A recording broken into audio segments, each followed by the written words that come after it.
The FBI says a member of Iran's Revolutionary Guard hired a hitman to kill former UN ambassador and Trump National Security Advisor John Bolton. In addition to Bolton, the Iranians also wanted to kill former Secretary of State Mike Pompeo. They claim Shafram Poursafi used an encrypted messaging app to offer $300,000 in a hit on Bolton. Poursafi allegedly sent screenshots of maps showing addresses connected to Bolton. You can see the FBI wanted poster there. Allegedly, in these conversations with a confidential informant of the FBI, Poursafi also mentioned a possible $1 million payout for killing Pompeo. The Iranians planned the assassination plot to avenge the American killing of Qasem Soleimani, the head of Iran's Revolutionary Guard force. With us now, former National Security Advisor to President Trump, former Ambassador to the United Nations, John Bolton. Mr. Ambassador, are we to believe that this wasn't a rogue spy in Tehran, but an attempt by the Iranian government to kill you? Well, you know, there are things that I can't talk about, but what we can talk about is what the Department of Justice filed last week and was released from being under seal this morning, which was information that they had accumulated over a substantial period of time about the direct involvement of the government of Iran. And in fact, as they say, they believe that the government's action was prompted by the death of Qasem Soleimani, the head of the Quds Force.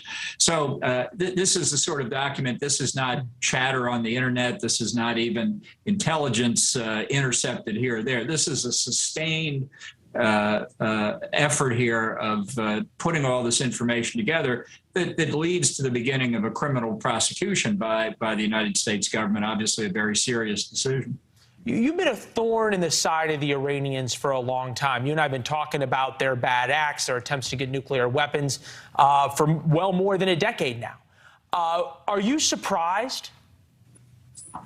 Well, no, I'm not surprised. Look, the Iranian government is untrustworthy, an enemy of the United States, and its nuclear weapons program, its support for international terrorism like Hezbollah and Hamas, and the Houthis in Yemen, its own acts of state terrorism are all part of the same mix. This is the government that's out there, and I think that they'll do almost anything. So that's why I believe that the current efforts by the Biden administration to go back into the 2015 Iran nuclear deal are so badly misguided. The same people who are saying, oh, yes, of course, we're going to give up our nuclear weapons program are trying to kill Americans on American soil. It's not just me. There are others who are affected. This happens to have risen to the level of a criminal complaint here, but I'm not the first and doubtless won't be the last. I'm thinking about Secretary of State Mike Pompeo, the former Secretary of State, who still has full-time protection because of this threat. I know it may not be something that you can comment on, but do you feel as though the Biden administration, which understandably it's their Justice Department that is charged the Iranians, are being forceful enough with the regime in Tehran right now in their response to the news of the Iranians clearly trying to kill senior members of the American government? It seems as though that would warrant something more than just a charging affidavit for some guy who's in Tehran.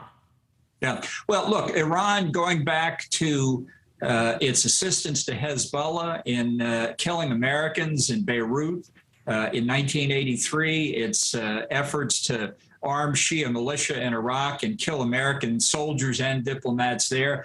The Iranians have a long history of attacking Americans. And look, I think it's long past the time when American policy ought to be that we favor the overthrowing the regime in Tehran, because there will not be peace and stability in the Middle East as long as that regime is there. And as long as they think Americans are weak enough to try to negotiate to get back into the nuclear deal, they're going to continue to act this way. One reason I do think the Justice Department made the correct decision to file this criminal complaint and to unseal it is to say to the Iranians, we know what your game is, and to inform the American people about what this government is trying to do on American soil. Just think about that, on American soil, killing American civilians. It's something that should cause people to say, why are we negotiating with them about nuclear weapons? Why are we? Well, I wouldn't. And I think that's why in the Trump administration, the president made the right decision to get out of the 2015 Iran nuclear deal. It was a terrible deal when it was made. It was not going to stop Iran or even materially impede their progress toward nuclear weapons. And the idea we would go back into the deal now after making a year and a half worth of concessions to Iran, really, it would be a tragic mistake for the United States to do that. And some of those concessions might involve taking the IRGC, the Revolutionary Guards Force, that are the people behind this plot, off the terror list, designated terrorist organizations. I have to say, I've known you for a long time. You are always a remarkably cool customer, but this does not seem to be fazing you in the least. Well, look, all I can say is the President Biden has authorized the Secret Service to give me basically the same protection I had when I was National Security Advisor, and I thank him for that. And in the hands of the Secret Service, I think I'm about as safe as I can be. All right. Well, that would be reassuring in that sense. You said that there's belief that this began after the killing of Qasem Soleimani. He was the head of the Iran's Revolutionary Guards Force, has the blood of hundreds, if not thousands, of Americans on his hands, as you laid out. Part of that was sending a message, right, to the Iranians that their bad acts would not be tolerated. Would this plot have happened under the Trump administration? And if the Trump administration had found out about it in the way the Biden administration did, do you think there would have been a different response? Would you have advised the president for a different response to the threat of killing a former member of the presidential administration?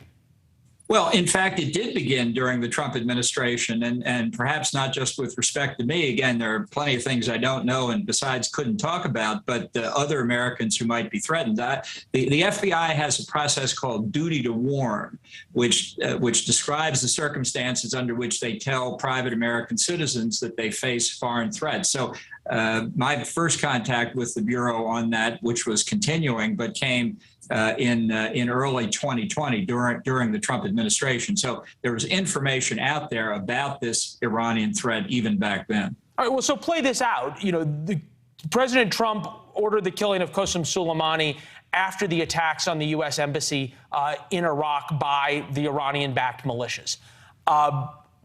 Clear violence with violence types of reaction. Could you give us sort of a sense of what that reaction could look like or under a different administration against Iran, something that you would have advised? Well, I felt that after withdrawing from the nuclear deal, imposing significant economic sanctions on Iran, what we called the maximum pressure campaign, that the next logical step for the United States government, for its own safety and the safety of its friends and allies in the Middle East, Israel, the Gulf Arabs, was to support the opposition to the regime in Tehran, because this revolutionary regime has not deviated from its goals from 1979. It's a threat to its neighbors, the Arab states. It's a threat to Israel. It's a threat to the United States. As long as it's there, it's going to be a threat. The nuclear threat is obviously the most acute. But in the region, the terrorist threat is the threat they face every day. And the regime is not going to change. This is inherent in the regime's ideology. And that's what we need to recognize. We still haven't done that yet. And the Biden administration hasn't recognized it to the point they're still trying to go back into the nuclear deal, which would be a terrible strategic error for the United States. Big picture, if there is not a military response or some type of response beyond what we've seen by the Biden administration to this news becoming public, how will the Ayatollah and the IRGC interpret that? Well, I hope that unsealing this information today will be a deterrent to Iran to say, we understand what you're up to. We've got it in great detail. I hate to stop you real quick. I know you believe, you hope that it will be a deterrent. Do you believe it will be, or is the only language the Iranians will understand is force in response to this? Well, my position on this has been clear for a long time. The only way to solve the problem of the regime in Tehran today is to get rid of the regime. And deterrence only goes so far. So I've been clear in that as a private citizen and in my official capacity as well. Well, Mr. Ambassador, we are glad that you are with us on most days, and even more glad today. It's good to see you, sir. Thanks again, Leland. Many more to come. Thank you. Thanks for watching. Go to newsnationnow.com to find News Nation on your television provider. And don't forget to subscribe. Click the red button to get more of News Nation's fact-driven, unbiased coverage.